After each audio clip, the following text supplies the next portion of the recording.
Hello, everybody, and welcome back to the second episode of the Just an Excuse podcast. Who'd have thought the excuse would last this long? My name is Miguel Bloomberg, and with me today is a very good friend of mine, both DM and player extraordinaire. I've had two people on the podcast thus far in both episodes who can not only sit behind the DM screen, but also have just as good of a time sitting on the other end. That would be my good friend Jared, or as he is also known as Jod when he's DMing. Isn't that right? I am indeed Jod, and I'm happy to extend the excuse. Well, anything to awesome. Talk about characters or D&D, honestly. All right. Well, that's why we're here, man. That is the excuse, where the excuse is just whatever I needed to talk about Dungeons and Dragons just that little bit longer. And, we're going to have a good time. So, like I said, this is the Just Excuse podcast, where the name is the game, and the game is D&D, and it's all the characters in between. So, we have a very interesting episode today. This is another character in a campaign that I have had the opportunity to play in, and this is another player who I actually would sit across the proverbial table from, and he plays a very fun character, one that I don't think we started the campaign with, but has since his joining become a very beloved and crucial part of the Fix and Finis crafting company. And that will be the story we're exploring today, and that would be the story, excuse me if I can say my words straight, that will be the story of Zehmir.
We had been running for weeks, fleeing the Khan's grasp as their war consumed everything.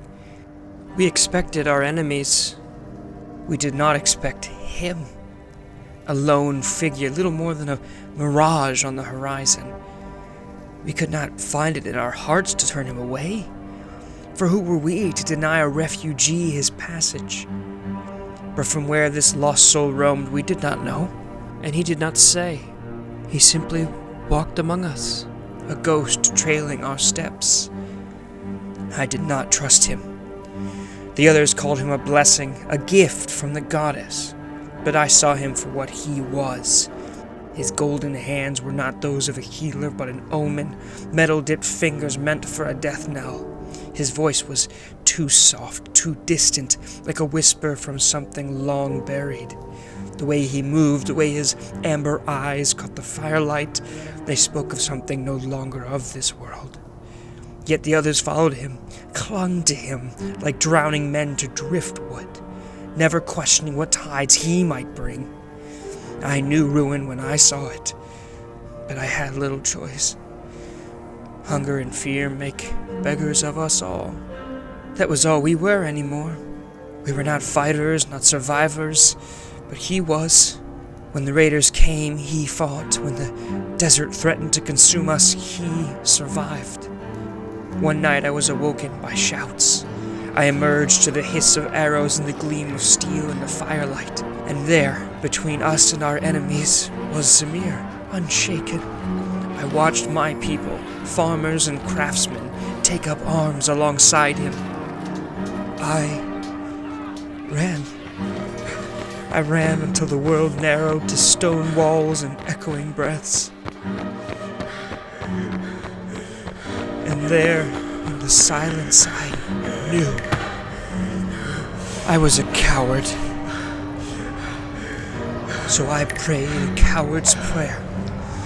I whispered the words of the goddess, my voice trembling, pleading for salvation. And then, silence. I crept back to the light, to the remnants of my people. They stood together, silent, some bleeding, some weeping, and there at the center of it all was Zehmir, shackled and dragged into the darkness, disappearing beyond the torchlight. A deal had been struck. He had given himself for us. So I pray still, not for salvation, not for mercy. I pray for our phantom savior, and that, if the goddess is kind, that she guides him still.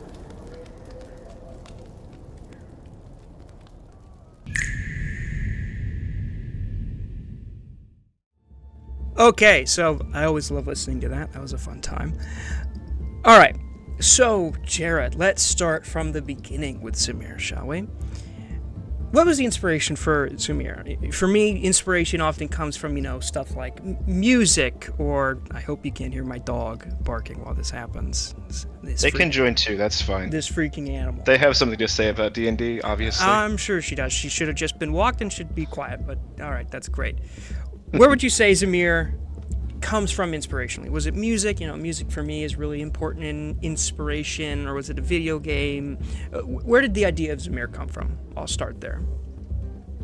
I am probably the odd one out for character creation on this one, but it's never really been music or like games. I usually think of something mechanically that I think would be interesting or that I want to try and build from there. So I'm very much a mechanics first, character and nice ooey gooey bits of character and backstory later kind of person. So Zehmir started as just a line of questioning to Fen. I was like, hey, what does the party need? Is there a gap you're missing? Is there anything in the campaign you'd like to touch on? Just kind of laying out what I wanted to bring and the empty buckets I was bringing with me for him to fill with lore that he so chose. Really, a DM's kind of a DM's wet dream. Just, I can make whatever I want? Yeah, you can fill these buckets with whatever, and I'll be surprised. And there was a bit of a discussion about like needing some kind of like primary healer or like magic user, that kind of direction. So I started looking at like something that would be akin to a cleric, but at this point you had already switched over to Pathfinder. So I was looking at like other options that weren't quite the cleric of Pathfinder. I was looking at Oracle and some other classes, and I think I landed on Oracle originally. Really? Played You were that. in Oracle? Yeah. He was an Oracle for about 5 sessions there, I think. Was that what he was when he did like the big oomph of like the light energy in that one fight that like KO'd like every enemy in the square? Was he an Oracle? Yeah, he was an Oracle Wow. for most of the Molten Lord stuff, I think. Okay. And it felt good, but at that point I was still super new. Not that I'm that much more experienced now, but I was still super new to Pathfinder and the spellcasting in it, and Yeah. action economy. It was just very different, and I was struggling and didn't really feel like I was able to do much. I felt very healbot in a way I wasn't like intending when I made the character. But I think it was a good jumping off point, kind of like feeling out the parts of Pathfinder that I definitely want to put some more time in before I give them like their proper time. Yeah, Pathfinder is a weird system to get used to, especially when you're coming straight from D&D. Like, it took us forever to really... I mean, it took me, personally, forever to click with Pathfinder. Like, the 3-action economy, you don't really think about it as effectively as you do until you realize how valuable each, like, action point is, and then suddenly, like, a shove becomes really valuable, because then that 3-action attack that we're going to do can't do it anymore because they have to use one action to get back in a range, and that can make all the difference. That took forever to click for me. I don't know what stuck out to you, but that kicked my ass for a very long time. For me, like, the action economy was there, but it was like spells. It was like, oh, everything is 2 actions to cast, or Yeah. some are even 3 actions to cast. If only the spell was cheaper. Yeah, it's like, if I'm not positioned properly from the start of this fight, I lose turns trying to move around or like cast spells to buff or things like that, and it just got to this point where I had picked spells so poorly and like laid out my stats and what I was good at so poorly that it was like difficult to find like solid ground to work from. No, that was more mechanical than me. I had a blast RPing as Zehmir since the start. All the iterations. But mechanically, I think I'm happiest where he has landed as a champion. Getting that mechanic to me is something I find very satisfying. I've been a tank main in just about every video game I play, and I am a hardcore. My brother, tank mains. Hardcore barbarian main in D&D when I get the chance to play. Really, barbarians where you land? Barbarian, anything I can make tanky, even if it shouldn't be. I've had some fun with like frontline clerics. I played a paladin for a good chunk of time. Paladin's definitely mine. And that kind of fell, like, that story ended before the campaign did, so it was unfinished, and I wanted some more time with Paladin, and I found Champion to be something I could customize a little bit more, and have been really enjoying so far. Well, I'm glad to hear it. So you went from, I think there was 3 respecs to the character. If I'm remembering correctly, it was Oracle. We landed on Champion. What was it in between? I honestly couldn't tell you because that was such a short span of time. It was like Oracle. Gosh, what was the middle? I don't think it was Cleric. It was something else. Some other spellcaster. I'd have to go look at old Pathfinder sheets to see what it even was. Cause I think I played that for 3 sessions maybe. Doldrums to find that stuff. But I played that, and that had a little bit of what I was looking for, but still the spellcasting was really getting me, and I felt like I just wasn't prepping the right spells. Didn't know enough about like the different status effects and things you can inflict on creatures, like Bon Mot and all these things that aren't even spells that you can use. I was just lost in the weeds on all of the statuses and didn't really know what I was picking. So wow, Zehmir was really just kind of like you really just let Fen tell you what you needed and you just sort of tinkered with it afterwards? Yeah, he just like kind of talked about some of the gaps. Like there was really no diplomatic party face. There were definitely party faces, but they weren't exactly people friendly not people. Definitely did a more negotiation via deception or intimidation. So that was the initial like, oh, my diplomacy's my highest stat because I wanted to be like the guy that made good impressions. Is it still?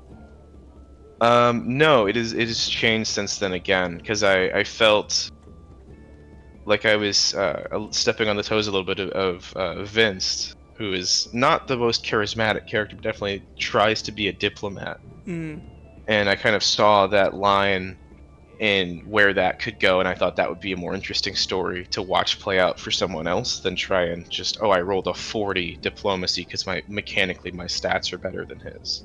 Interesting. Okay, I didn't know that. Yeah, Vince definitely has that kind of like brute force diplomacy to him. It's another backstory I'd love to peel apart. Oh, yes. Yes, give me. Give me. So everybody's backstory is beautiful. Juicy, I know. A little bit of a pivot away from, because it seems like the mechanical side of the character is really interesting. Let's pivot a little bit more towards the character side of the character. And this might be a little bit more personal towards you. I find that when I play characters, and in the very few times I've DM'd, especially when I'm like making up NPCs on the fly, I usually take some little nugget of truth that's like, oh, I have this very minor personality trait. Let me blow that up into a character. And that's also how I find I connect to characters I play, which is like, oh, what do I find in me that connects to the character? Do you find that you have those little nuggets between you and Zehmir? Like, how much of yourself do you see in Zehmir when you play him? What do you see between the two of you?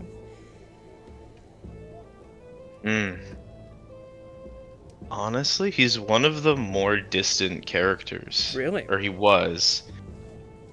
As a chronic tank main, I am also of the like heroic sacrifice. I can take it because I've been like I'm the guy that just won't ever collapse. Never surrender, never back down type. Yeah, very like I will keep going to the last breath. But in real life, I'm like that's just the vibe I like playing. But like the part of me in Zehmir is probably the quiet introspection, the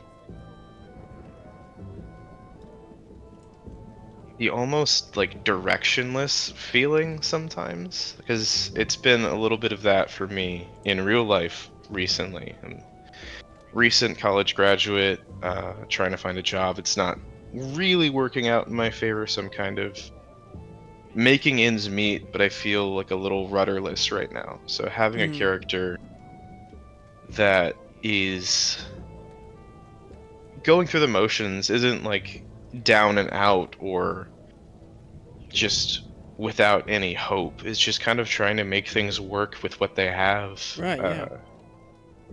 Is slowly being revealed that what they have now is but a fragment of what they had, and it's kind of like finding what was lost and figuring out what of that you want to kind of bring forward into wherever you're headed next, I think. What an elegant way to put it. My answer was nowhere near that good when I got this question last time. I was just like, yeah, she's prideful or something, I don't know.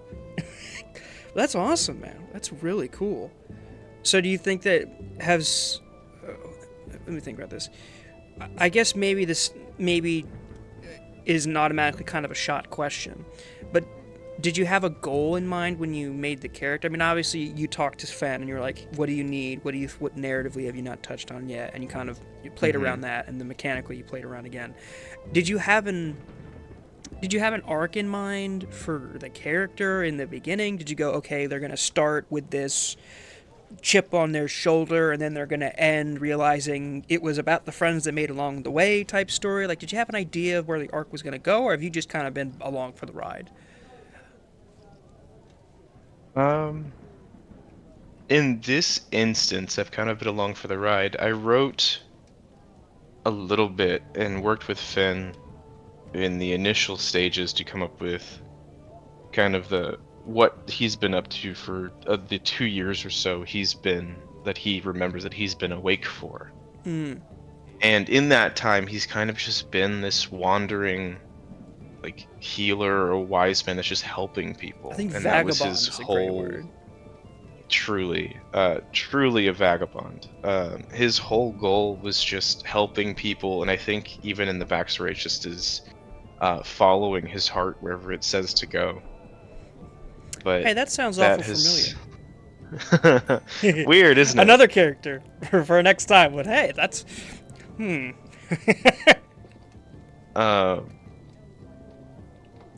But it has since kind of evolved into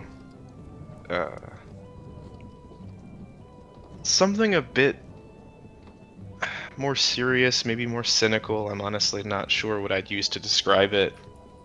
But it's gone from this like desire that's not naive, but just not as true to me as a person, because I'm just a bit cynical of like helping everyone because I can, to this I want to find out who I was, but I'm worried that at the end of that road I won't like them. Wow, yeah. Like, oh, that's so cool. Like if they get to the end of it and they were some like warlord, they were like they have to then choose, who they are and who they become. You know what I mean? Like what's the real them? Hmm. Oh, that's so cool. Well, you say that's like very not natural to you. Did I hear that right? Like it's not usually a character archetype you play. I'm not gonna put words in your mouth. I'm happy to play dark and broody whenever the opportunity presents, but Aren't we all? I like spicing it up. I try to play characters that are not just the one that sits in the corner and lone wolves through life because that's boring and sad. But more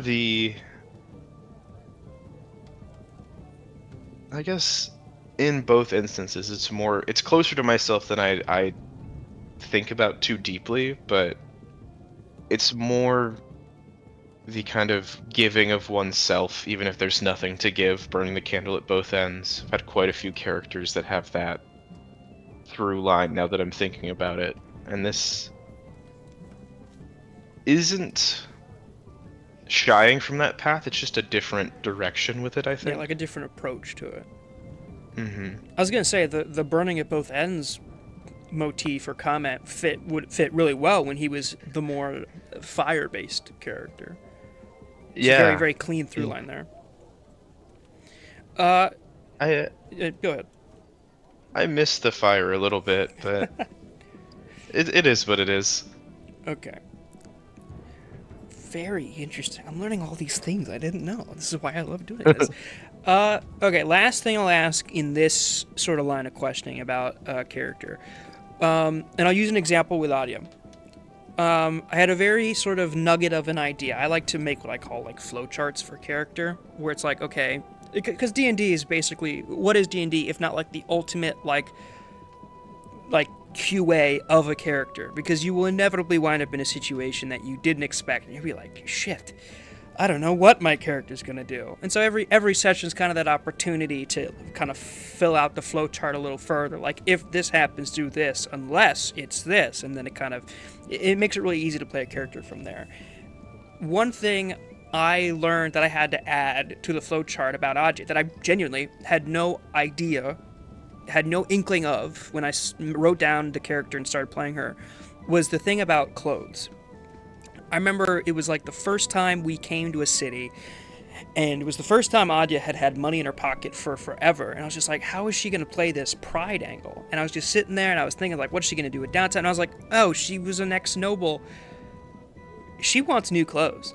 No, she wants the best clothes. She's going to fucking spend all her money on, like, looking her best, because that's pride to her. She cares about her appearance. And so it was such a fun little nugget that has since transformed into a massive part of her character, so much so that she now drags everybody to get good clothes. And it makes so much sense for her that I love that happened.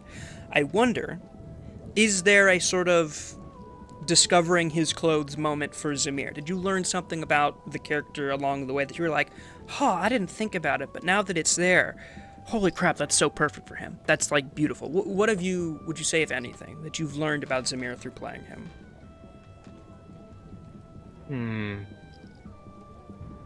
This is a hard one.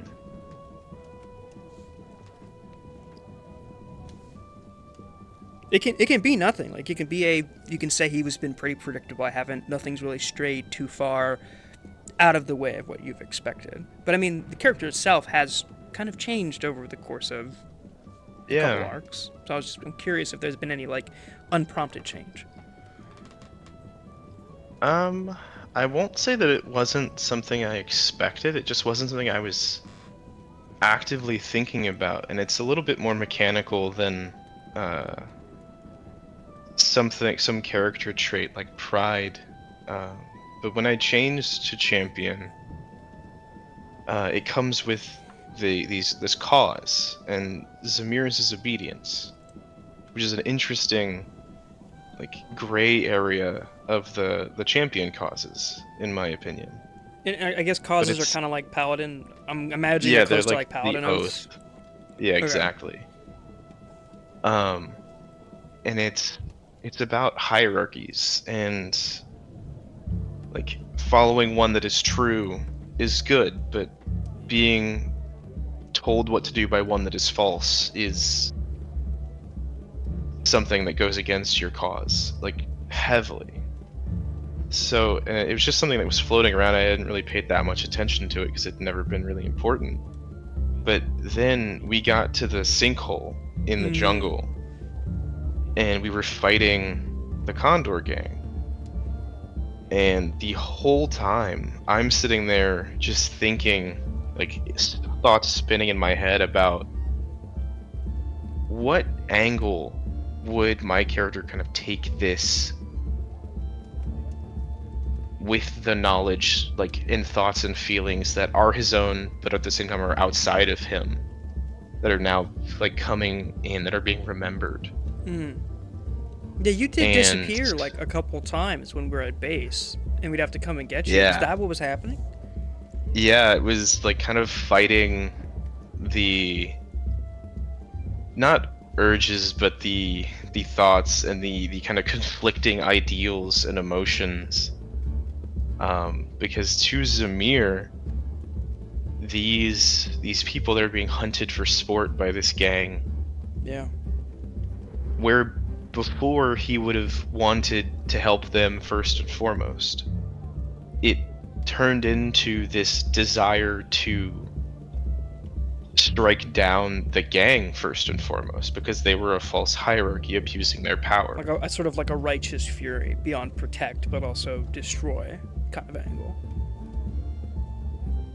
Yeah, but it was less righteous. Like, it was a fury, but it was a, not exactly might makes right, but it's, you have the strength to fight and hunt prey much stronger than these civilians. Why would you, if you were doing that, this would be fine. Like, these victims were just too weak to be worth what the gang was doing to them. Like, they should have been beneath them, like, kind of. Yeah, in Zehmir's mindset. And it was an interesting conflict because it ended so quickly, and we like fought one of them, and it was a very fast fight. So there was this feeling of like dissatisfaction that we couldn't like hunt and kill these hunters and make them feel what they were doing to others for this like self-satisfaction rather than the helping anyone else. So kind of like, if I'm hearing it correctly, kind of like there's a devotion towards a cause, and that, like, you know, protecting others, that's part of the cause. There's a righteousness in that, but this anger extended, this fury to punish extended beyond just like the righteousness and just to the personal desires of just like, not only is this like is it righteously okay to be like what they're doing is wrong, it's protecting, but it was more than that. It was I'm going to punish these people, not because I would punish these people if I was devoted or not. Like, that's me personally. It extended beyond just oaths or devotions, if I'm understanding it. Yeah. It's been an interesting line to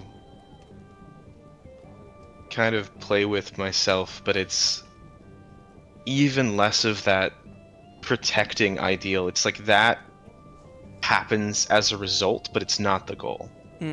It's not even on the table of what I'm actually after in this kind of hunt for vengeance or justice. So it's just collateral. Yeah.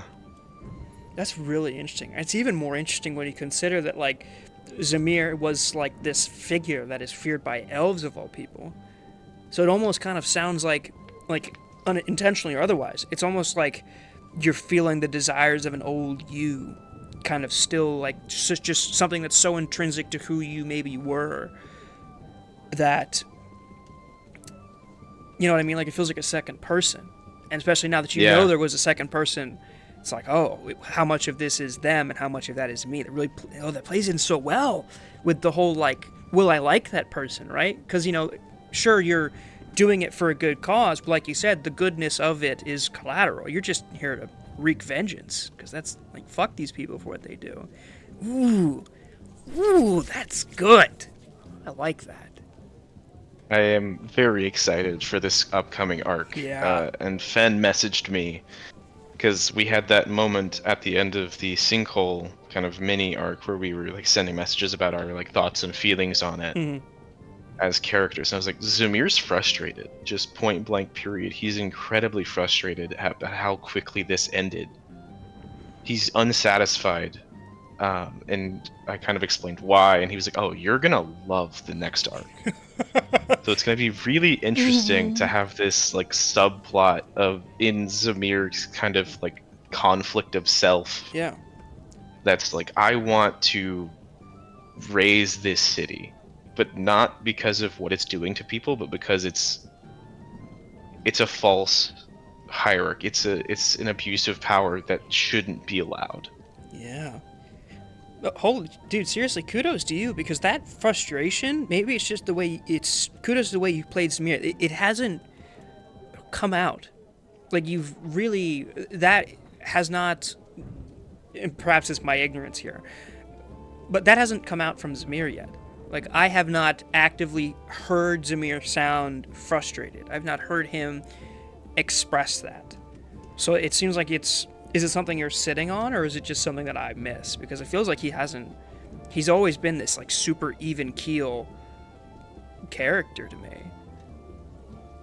Yeah, that's partially my own preferences for role playing, but more of it is I'm sitting on it, but it's also like I'm letting the pot boil, and when it boils over, it'll be loud. It'll be big.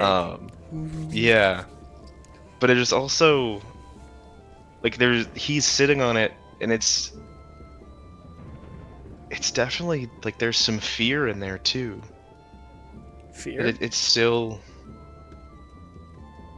like, I have these feelings, I have these thoughts, and with the confirmations we've had recently that he was a servant of this psychopomp god and is now something to another one. There's this fear that whoever he was before he woke up in the desert is really at the wheel. Like, who's actually piloting the SS Zehmir right now? Yeah, seriously. Oh man, that's so cool. And the fact that you were frustrated, and then because you didn't know we'd never heard the name the Peacock King at all, and you were already kind of starting to feel it intrinsically, and it was only after that, when you knew something was wrong, did you get confirmation that something was really wrong. That's fucking awesome. That is so good. The storyteller in me is like, yes, that's good. Good conflict. Pot stir. That's awesome. Okay. Pivoting a little bit away from some of this in-depth character stuff, let's do a little bit more fun. Where did the name come from for Zehmir? Just where did it come from? Did you hit honestly, random? I just started. Yeah, I just started. I think I started because I am not brave enough to just hit random on the fantasy name generator once and grab one that I think works. I think I was on baby names for a while, and like flicked through a couple of those, found some like conventions I liked because I was trying to do a little bit more of a like thematically appropriate name, like nomadic, Middle Eastern. Yeah. Like a little bit of desert vibe there.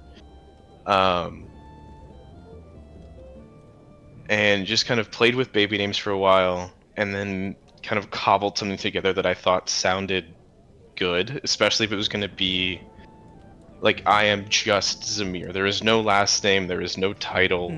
Like, I am just X. Yeah. And I think I did pretty well. No, I think Zehmir is awesome, and maybe it's just because that's just been your name for so long. But like, I don't know, that's always been my thing with like names, is because of course like the first time you pick a name, it's like this kind of blocky thing you have to like chew on and be like, it's the character's name. But then like over time that like becomes them. You can't envision a Zehmir that is not Zehmir. It's the same way with Adia. Adia is such a weird ass name, just like on paper. People don't know how to say it.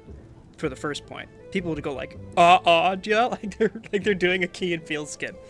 Adia. Yeah. Or they like Aja, which is fun too. But yeah, that's such a. It feels so. So it might be silly to say because it may just be because we've used it so long. But I think Zehmir is perfect for Zehmir. And it's also funny you bring up not wanting a title, because Aja's the opposite. She wants all the titles. She wants everything. That's a very important part of her character. But it's fun that you got one anyway, you know, Peacock King. And it's also this sort of, also again plays into the idea of like, you don't want to be that old person, those old titles. You want to be you, or you want to know who is Zehmir and who's the Peacock King. Ooh, it all ties back around. That's what I'm talking about. I can't wait to find out that Zehmir's not even his name, or like whatever other wild shit gets dropped in my lap. 'Cause that's gonna be great. Yeah, that's gonna be fun. Okay. A little bit more lighthearted, and this might take you a second, so I'm not going to rush you. I will play Jeopardy music, though. I'm just kidding. What is this campaign about? If you had to sort of guess at themes in general, and if you had to summarize this campaign in one sentence, what would it be? And if you're really up for a challenge, I'll say summarize this campaign in 4 words. You don't have to do that one, but I figured I'd try it. I'll start with the question 1, section A. In the weirdest way, it feels like a campaign about the gods, but the gods are absent. Like everywhere we turn, there's like this space that gods in a traditional D&D setting would occupy, but they're just not. Holy shit, you're right. And I think I would love to explore that some more, but I don't know if that's where we're going. It seems more like we are dealing with mortal threats that may have ties to gods, and maybe through those mortals we find clues. But I don't know that this is a story where we get all the answers at the end. Yeah. A story about gods who aren't there. And I think I have my 4-word campaign descriptor. All right. Gods gone. Why though?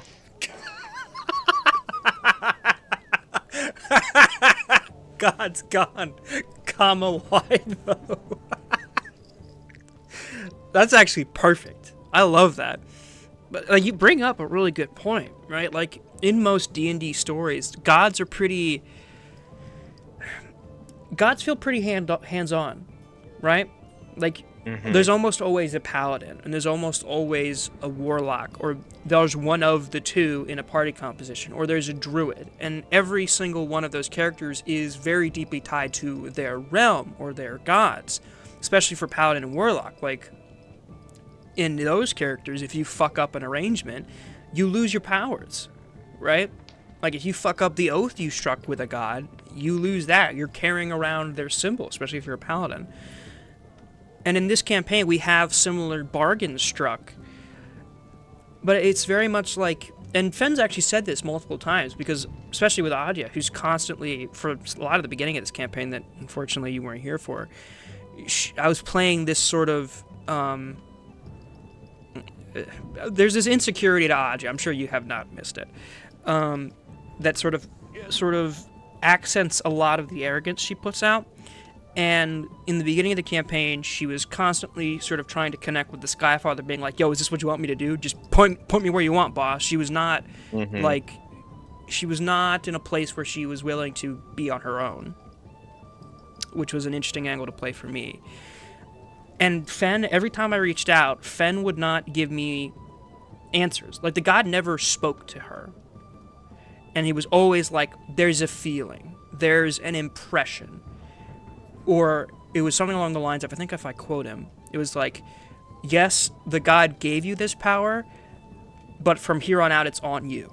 right? It's yours to do with, yours to fail with, or yours to succeed with. Like, he's not... Yes, he wants you to wreak vengeance, to destroy, but it's not like... It's on you.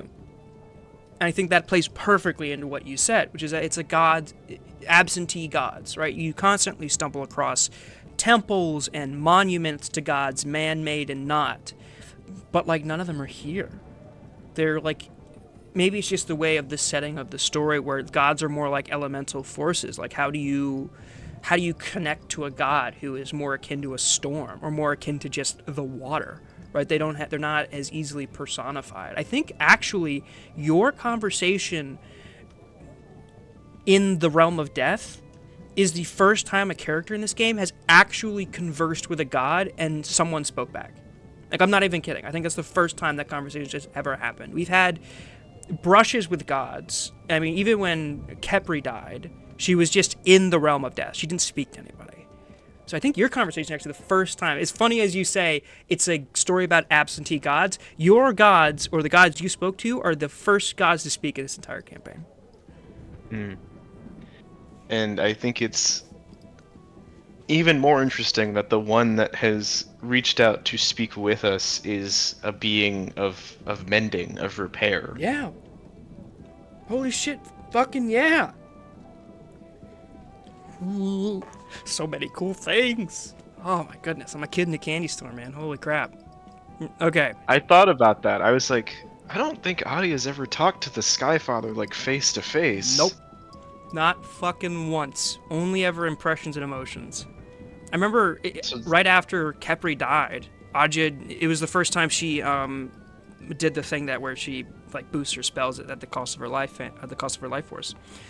And there was like an interaction where she's like standing in a storm, in her mind obviously, and like even then, Skyfather didn't speak. Like, you imagine his presence was there, and she was just like, "What do you want from me? What do you want me to do?" And he just didn't say anything. It was just quiet. So she fully it was totally what she imagined. So it's like, yeah, she's not spoken to him at all. Oh, man. So many fun things. Holy crap. Okay. Favorite NPC. Lightning round. Favorite NPC. Ooh. Oh, man. Oh, I'm failing at the lightning part of this. Mm-hmm. I think it's gotta be Vasilios, though. Vasilios. I love tired dad angel trying to herd these cats. Yes. Oh, love Vasilios. He's a sweetheart. And he is overworked, not underpaid. He is paid incredibly well. I will stand by this. Still overworked, Still though. horribly overworked. And the fact that both of the people he hired to help him were then swept up with the rest of the party. Yeah.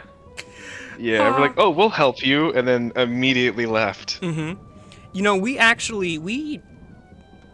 I don't want to say stole him, but we kind of commandeered him. Initially out of guilt. Because if I remember correctly, this is early in the campaign, I think it was actually the end to the campaign. The end of the campaign was the original characters had played like a one-shot. I think it was Vince, it was Kepri, it was Craftworm, and then it was like one other character who like was like asleep the first few sessions and then had to leave. They met Adja on like the road. It was session 1, and then they kind of stopped in a village, and the village was haunted, and they fought that. But what they were doing was they were on the way to deliver a package to this group of ASMRs, these angels. It was like at the top of a mountain. And we got there, we delivered the package, and we like went to sleep because we weren't going to go anywhere for the night. And one of the fucking angels, who's like corrupted, like basically set free a demon on the top of the mountain. And we got into a massive combat. And it killed like most of the angels, except for Vasilios, and it killed the guy who was doing it. I don't remember if he was possessed or not, or he just got consumed by what he summoned. I really don't remember. But we finished the combat, and we were like, who the fuck did this? You almost got us all killed, and the guy who did it is dead. I think it was Vasilios that stepped up and was like, yeah, that was my old boss. We're really sorry about that. And we were like, and he was like, I'll have my men go and like report back to whoever we respond to, whoever we're beholden to. And we're like, okay, fine, but you're fucking coming with us. And he was like, you're being rescued. Please do not resist. yeah. And we were like, you're coming with us. And he was like, what? And you were like, nope, too bad. And we didn't literally throw him in the back of the wagon, but we metaphorically threw him in the back of the wagon and took him back to the city. And he just he hung around because he kept working for us and doing stuff. And I remember another favorite moment of the campaign is it was like when we were really starting to become a company. I think it was Craftworth was like, yes, we have to divide the labor. Who will be in charge of what? And it was like, Vasilios, you will work with Adya. And he went, what? And Adya was like, oh boy, he's gonna be working with me. And that led into a whole other realm of mess. But he's been promoted since. He's not under me. He's the executive everything, I think. Yeah, everything, I think. Oh man, Vasilios is such a good character. Good choice, sir. Yeah, I mean, fun fact about this campaign, I was in it for a very brief time when it first started. Were you the guy asleep in the wagon? Land. Was that you? No, I think that was someone else. I left earlier than that because time commitments picked up for me, school-wise, so I had to drop a few campaigns. But I was originally a Thrycreen Ranger, and I was just made like an absurd, like I have a gun and I'm gonna shoot you from a country mile away. So Reverie kind of before basic. Reverie. Yeah, Reverie before Reverie. Like no healing. I was just there to shoot things. Not my most inspired character. Yeah, but a good time, I bet. It was a fun few sessions there, and then I had to drop out. But I mean, now I have a degree and more time to put towards D&D and things. So I was like, you know what? If Finn has an opening, I'll see if he wants me back. And he reached out, let me know, and here we are. Okay. One more big question, and then we'll kind of pivot away from the character and a little bit more towards you as the player. Favorite campaign moment thus far, if you had to pick, and if you say that you haven't had what you think is your favorite yet, then fine, fair enough. But if you had to say that there was a favorite moment thus far, what would it be?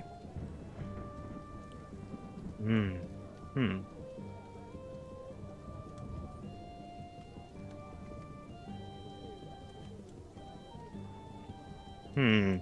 it can just be that you don't think it's happened yet. Like if you think the best parts of your character, the best parts of the character are coming up in this, possibly this very arc, that's totally fine too. But I think I definitely had some great moments on the lead up to this arc. Yeah, I think there definitely be some really nice moments in this coming arc. It seems like a lot of things are like coming to a head, and it's going to be nice for a couple of characters. But thus far, for me as a player, like it was not a great situation for us as characters, but for me as a player, the Molten Lord fight was just quintessential D&D for me.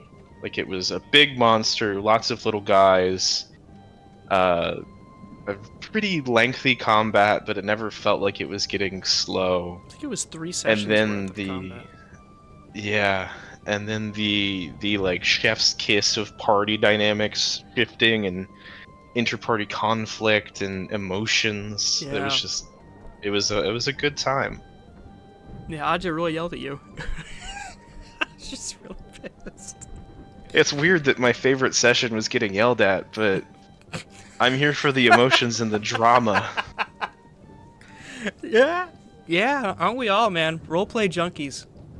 That's me. Oh yeah, that's such a good moment. And a lot of stuff, really good stuff, came from that too. Yeah, man. Okay, so this has been awesome. I'm gonna point the microscope a little bit more towards you here.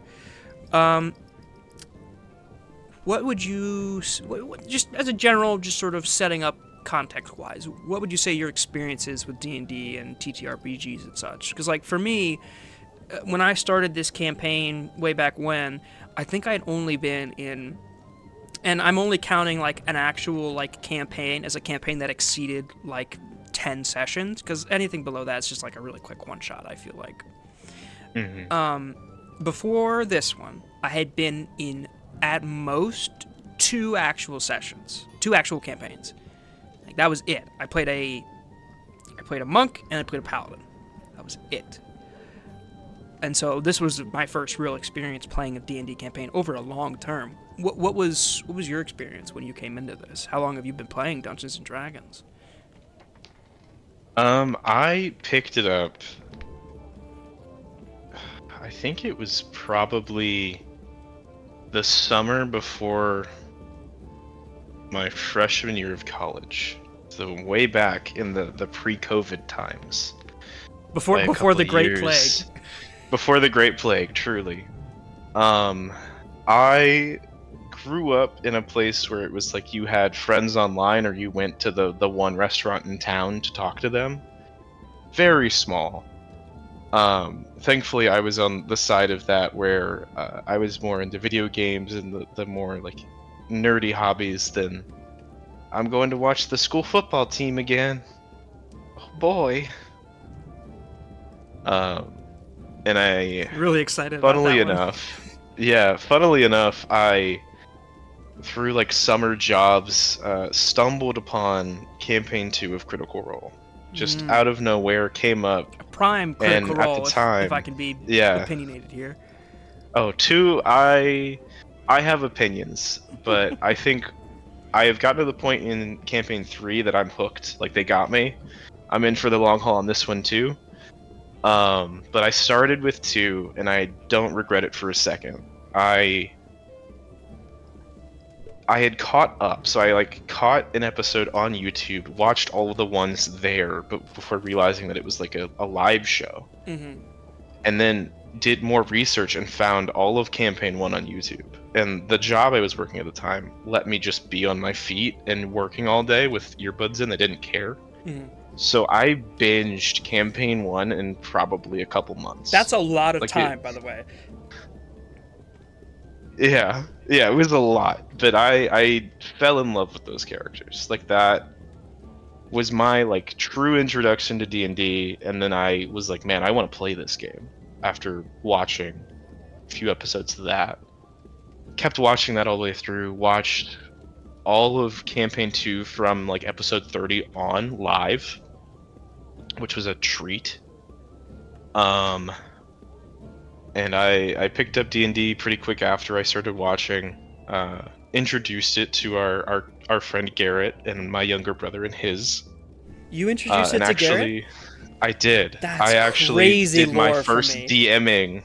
My first DMing was for him and our younger brothers. I wouldn't have guessed that. I would have guessed Garrett got you into D&D, not the other way around. That's really funny to me. And then from there, it was I had transferred schools. I was now at our lovely GMU. Really outing myself here for where I live. This is fine. We can censor it if we don't want it. Don't dox me. No, it's fine. I don't care. That's public knowledge. We'll redact it. That shit's on the internet. It's fine. But I immediately, because I was so far from home and no friends, just straight transfer, didn't know anybody. I was like, I'm gonna go join the D&D club. Did that, and then through that actually is how I met Ben, and that was the first like true campaign I played, and I'm sure people will have feelings about this. But the first campaign I played of D&D truly was Curse of Strahd. I did not know what I was getting into. Okay. Played that, Didn't start you with Lost Mines of Phandelver? No, I was straight in the deep end with Barovia. Barovia, that's crazy.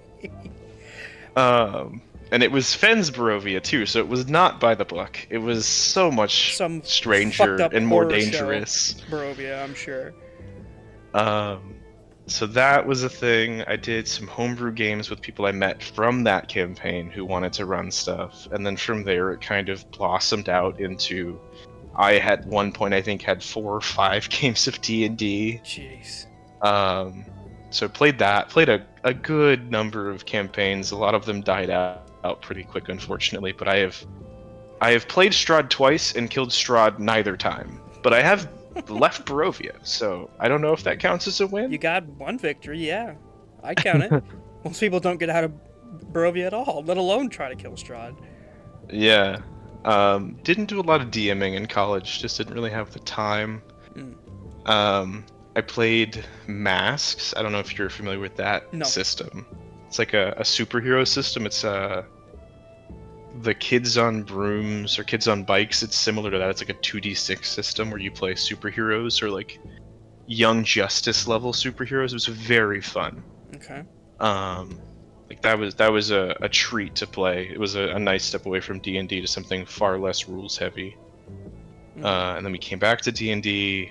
I've played snippets of other systems. I ran Vampire for like 5 sessions before I switched to my campaign that I'm now running. And now I also have Pathfinder under my belt. I'd love to talk to you about as a DM. That could be another episode. Dive into some of that. You could ask a few questions now if you want. Oh no! We're saving a whole episode for you, my friend. So, just so I can connect the timelines on my end, I think the first time you and I met was in TJ's campaign. Was in Oh, I know what it was called. Among the Banners. Where was that in the arc of the story of your D&D experience? Definitely closer to the present than the past. I think all told it's been 5 or 6 years for me, D&D and TTRPGs. And that was, what, 2-ish years ago? Like, that wasn't too terribly long ago. Yeah, I think it was 2.5 years ago, because I think it was, like, prime... I remember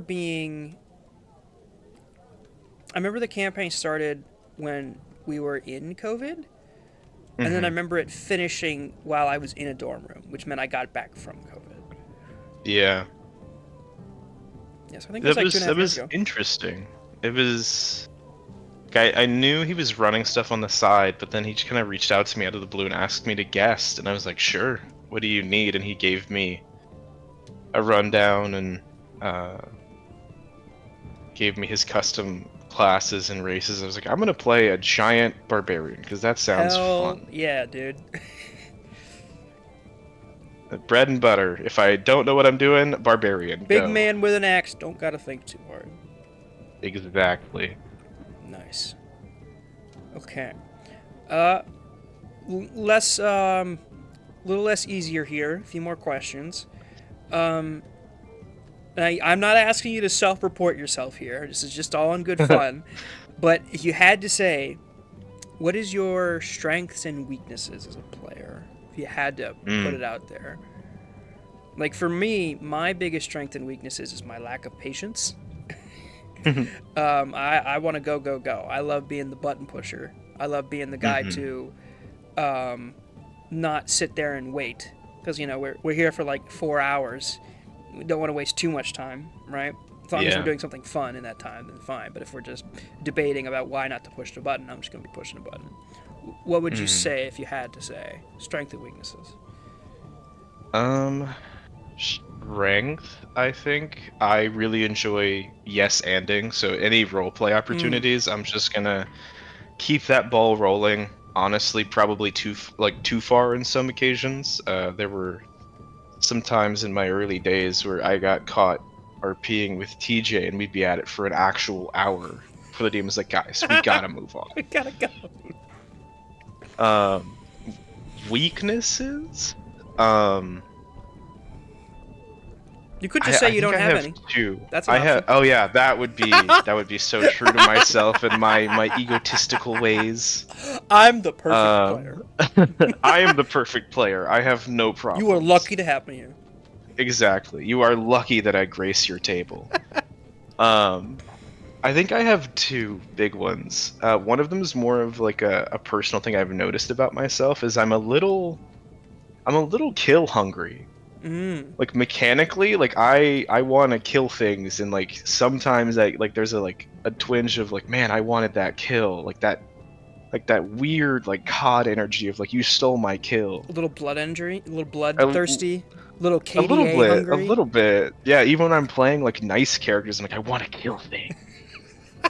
And then the other one I think is not problematic, but it definitely makes me a more difficult player, I think.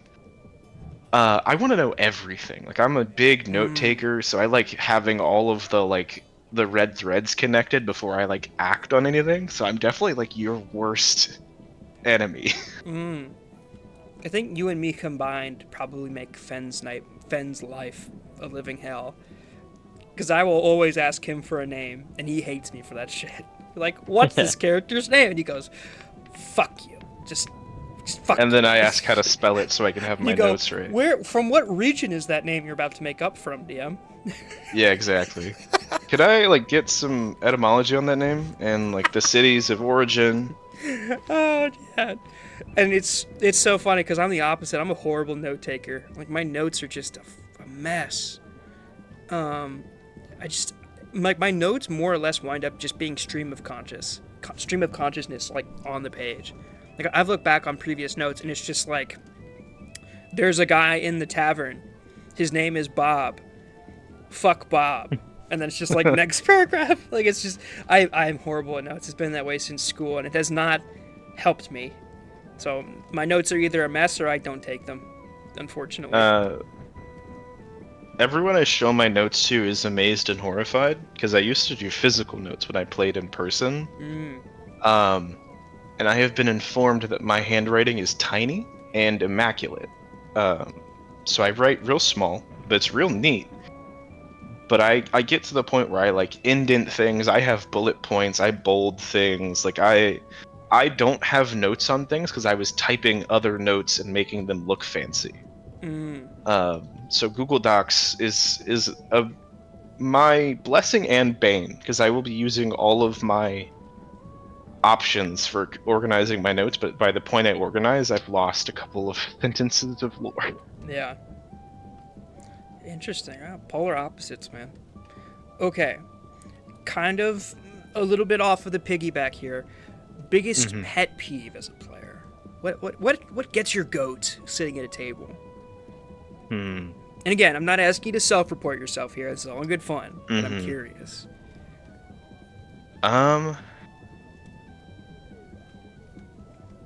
In my experience, it's people that don't want to play with the team. Like they want to be the main character. I don't know. Like sharing the spotlight has always been something I try to do, and I'm not saying I'm always the best at it, but like I think everybody who brings a character to the table is super interesting, and I want to see where all of these stories go and what connects all these random people that decided to go kill dragons together. So like having somebody who always wants to be in the spotlight or like take moments from people, I find to be like frustrating to play with. Sorry. No, that's not at all directed at you. I think you actually like thread that line beautifully. Aw. Because you more often than not, while you are as a like kind of force of nature and personality the center of attention, you always drag other people with you. Yeah. That's how I rationalize it. I just go, I want to be the main character. I'll drag at least one other person with me into the spotlight.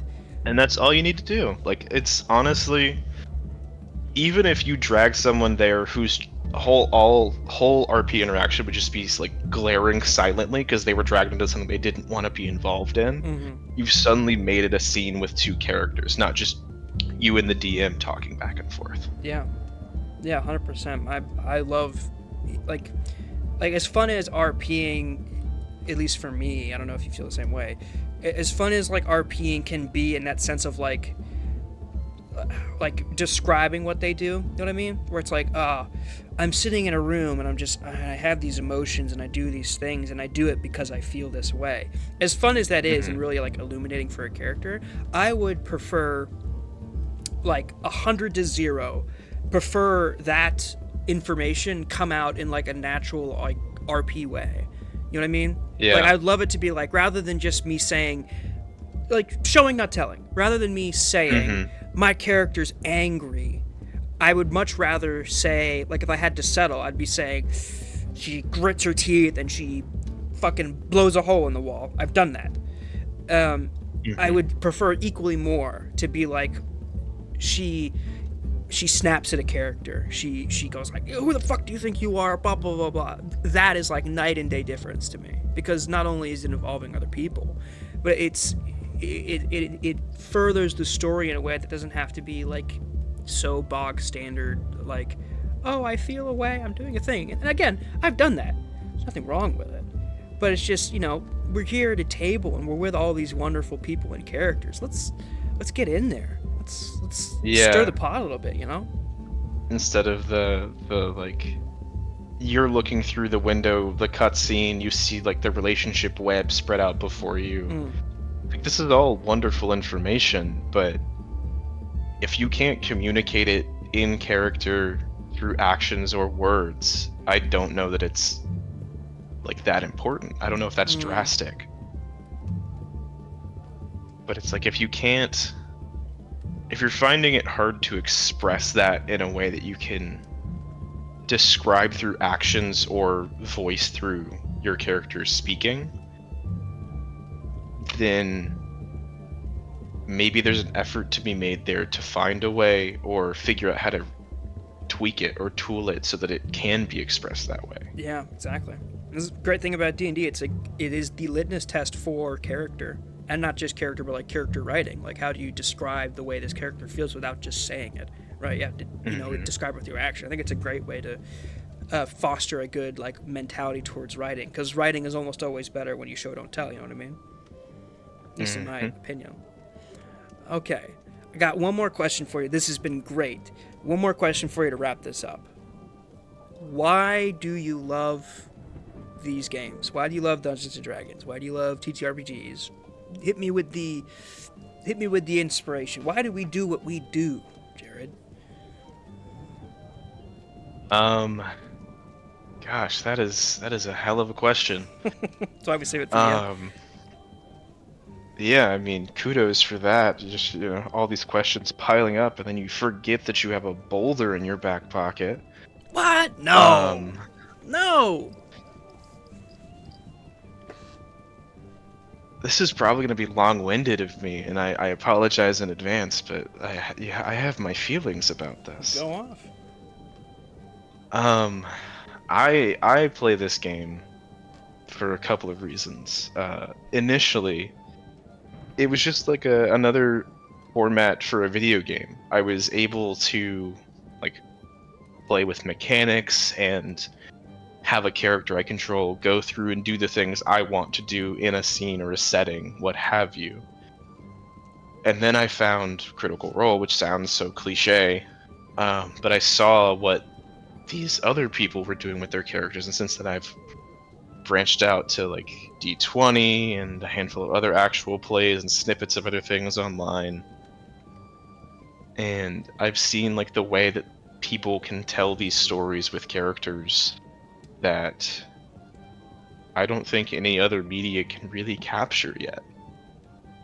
And as a player, that's all I want every day, is to have a character that I can bring to the table and tell a story with, to make other people like feel and like emote or sympathize or empathize with, and just make this like complicated human thing that I get to mold and shape, and then have other people bring their own and have them interact and just watch this like just honestly art form happen.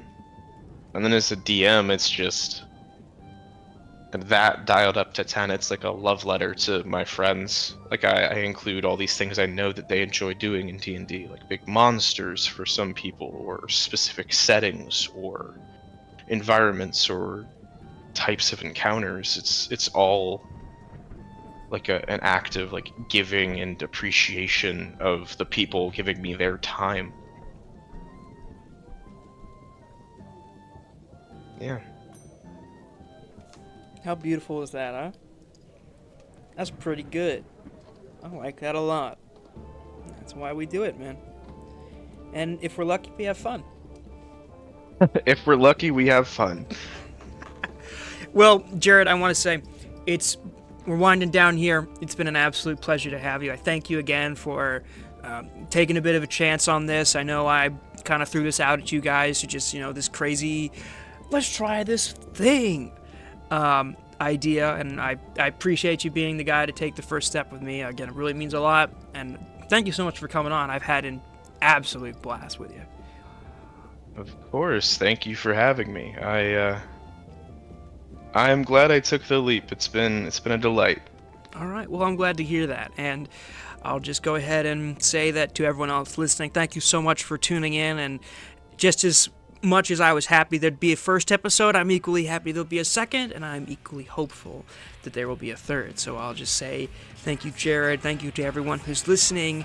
May your attack rolls be high and your enemy saves be low. And I hope you have a wonderful next session. Woo!